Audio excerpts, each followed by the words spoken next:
Welcome, traveler, to the sanctuary of Asklepios, a place of rest and healing. The sanctuary of Asklepios is an amazing place, even for those with only a passing interest in medicine. It was a fascinating location, combining the mystical, religious, and scientific. And if someone happened to pass out, they'd luckily be surrounded by skilled physicians. This is the sanctuary of Asklepios, the god of medicine. It was here that the sick and weary came, seeking cures for their ailments. Sometimes the medical practitioners provided the cures, and sometimes the healing came from the gods themselves. This tour will help explain the inner workings of the sanctuary, as well as the unique way the Greeks approached medicine. I hope you enjoy yourself.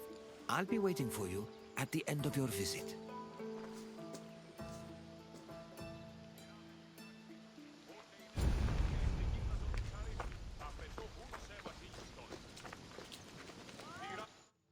The ill and infirm came to this sanctuary to pray and offer sacrifices to Asklepios, the god of medicine. According to myth, Asklepios was once a mortal physician who eventually became a god. He had many sanctuaries across Greece, but the most famous was in Epidauros. When pilgrims passed through the entrance of the sanctuary, they could read this inscription: "When you enter the abode of the god which smells of incense, you must be pure, and thought is pure when you think with piety."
Δίδομοι δε και της ιής εν κόλαφο.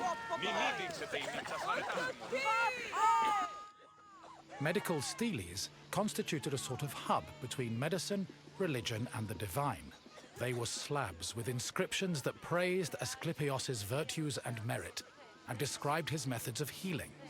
The inscriptions relayed the dreams patients had within the abaton, one of the most important buildings in the sanctuary. The steles outlined the patient's name, their disease, and how they were cured by Asklepios. They were probably written by the sanctuary's priests, or at least under the priest's supervision. Asklepios was a complex deity. In addition to being a god, he was also a trained physician and disciple of the centaur Chiron.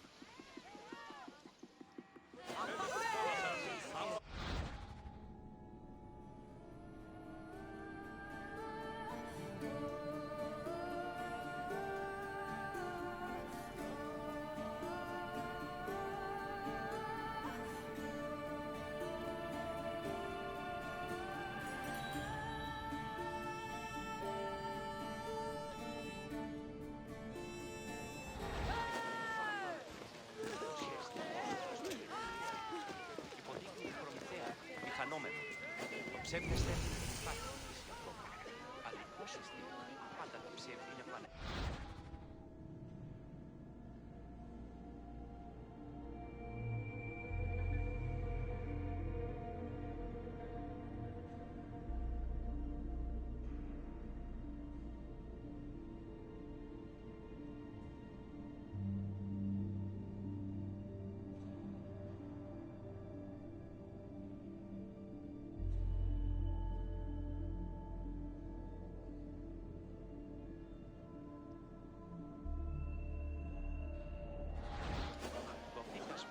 Δεσπόζει εν το αγγείο του αιμού εγκεφάλου, οθωρητή και επιβροντά. Το φύτασμα τούτο έστι πικρόν φάσμα. Ο όχι ο χρόνος ψευδόμενος, ή να εξελιχθείς το παρελθόν.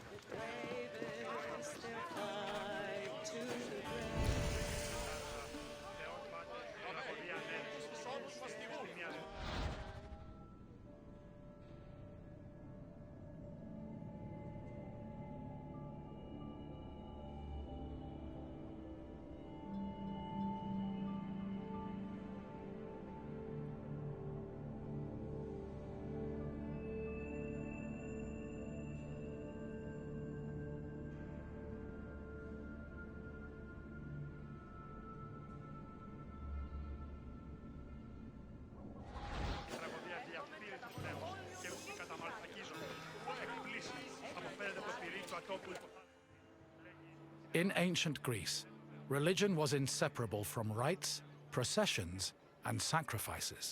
This was no different in Epidauros, and visitors to Asklepios' sanctuary needed to prepare themselves accordingly.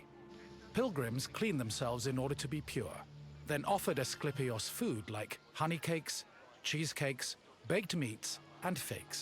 The food was placed on the sanctuary's holy table, where it was presumably later taken by priests. After the preliminary offerings, visitors were allowed to enter the abaton, where they would hopefully encounter Asklepios in a dream. Medical steles also mention that healed patients sometimes gave additional offerings to Asklepios as thanks for being cured.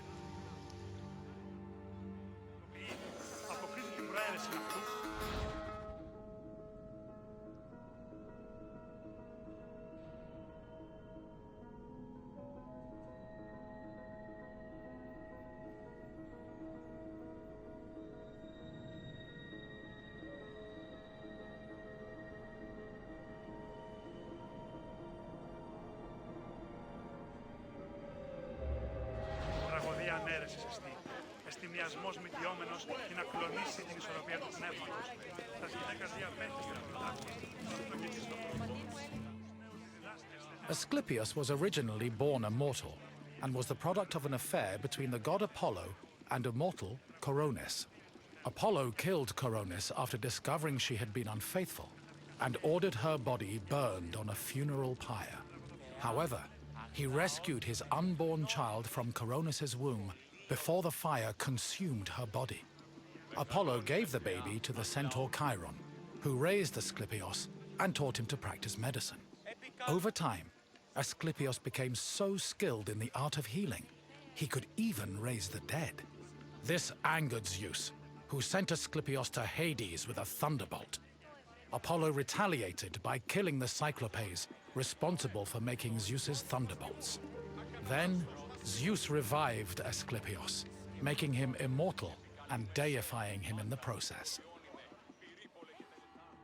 In sculptures, pottery, mosaics, and coins, Asklepios was portrayed holding a staff intertwined with a sacred snake. The staff is a symbol of medicine that still endures to this day.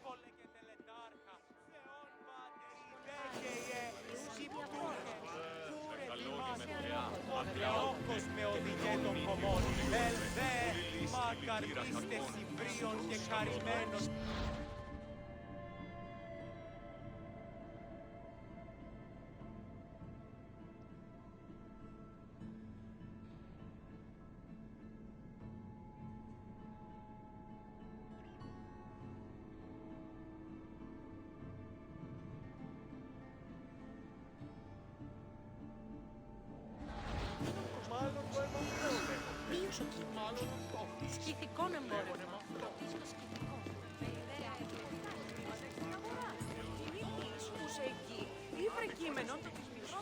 Οι χαρακτήρες εν τες τραγωδίες προερχόνται του ύψους της διανοίας ένεκε. Τραγωδία εκλαμβάνοντας ιστορίες.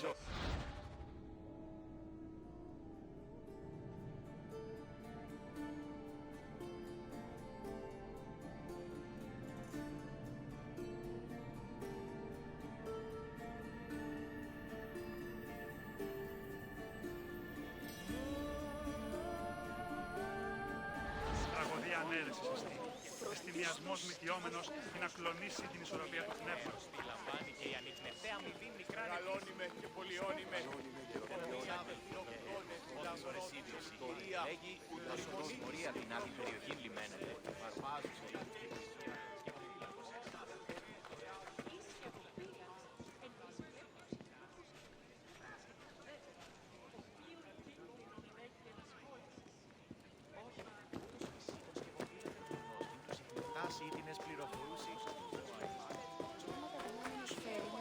Καταδικαστέ ημίν ελθική αξία το τραγωδοποιό. Τραγωδοποιός έστι κλέπτης, πως για τον υποκριτών κλέπτη.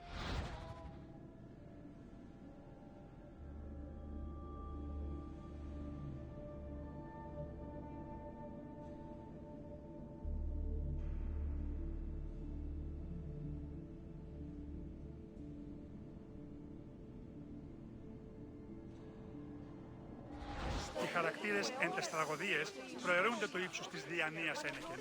Τραγωδία εκλαμβάνεται της ιστορίας αυτών και κρίται ταύτας τραγωδοποιού ένεκα.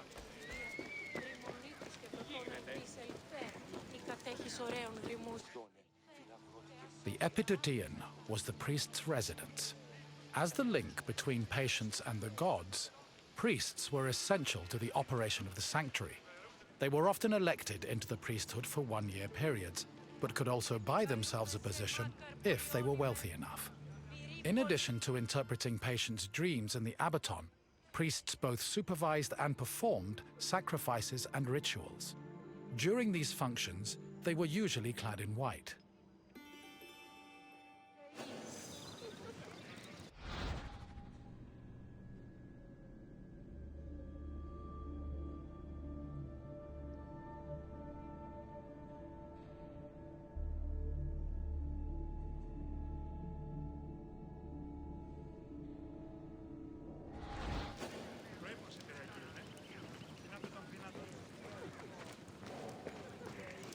Δίνα σε πάβιν τούτο.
Επικαλούμε σε Μάκαρ, πολιώνυμε περίπολε και τελετάρχα, Θεόν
ιδιοτομήσω.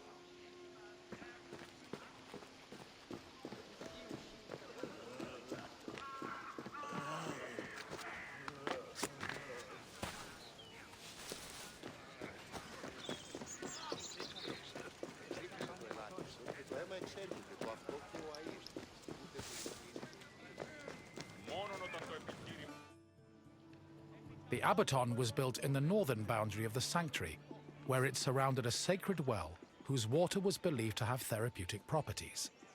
The abaton was where pilgrims went for incubation, or dream rituals. Details of the incubation ritual have been described in unearthed medical steles. They were also noted in Aristophanes' play Plutos, which featured a more comedic view of the process.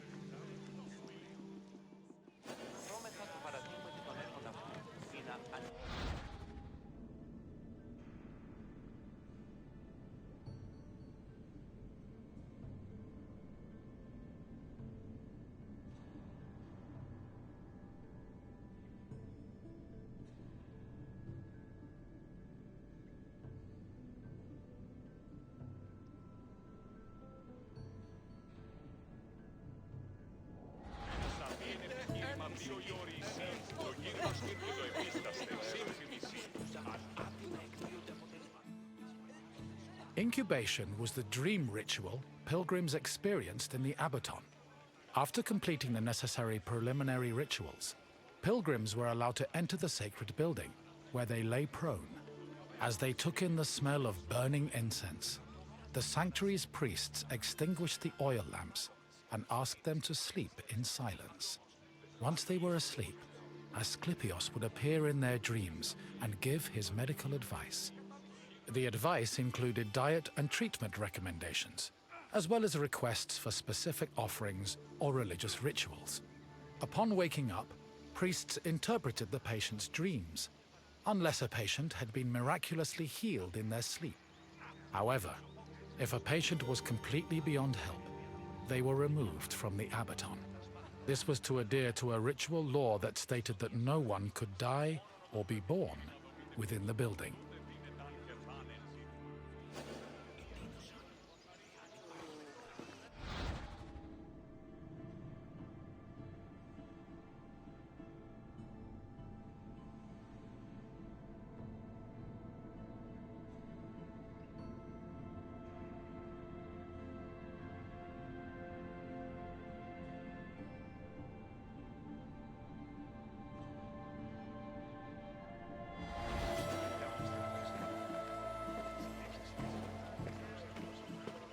I see you've completed the tour. I hope you enjoyed your time in the sanctuary. As you can see, gods and miracles were just as important to the healing process as medicine was. Now, what else would you like to do? Very well. May your quest for knowledge be fruitful and fulfilling.